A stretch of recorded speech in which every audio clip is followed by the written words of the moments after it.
How to redeem EE Savings Bond.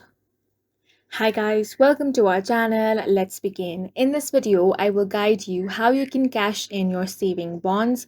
For this, open up any web browser and head over to treasurydirect.gov. Now, the first thing you want to do is click on the login option. Now, log into your account.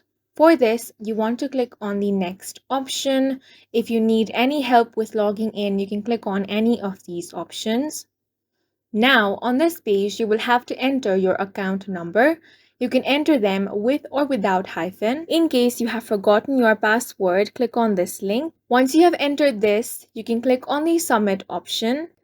Once you click on the submit option, if your details are correct, you will be logged into your account.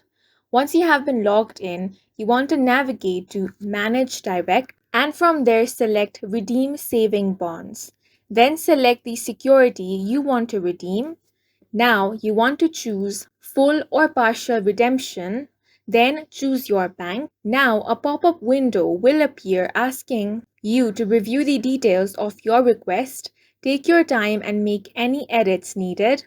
When you are satisfied, hit the submit and print out the confirmation, and then Treasury Direct will review your request and wire the funds to your chosen bank. And that's it for this video. If you found it helpful, please make sure to hit the like button and subscribe for more videos like this.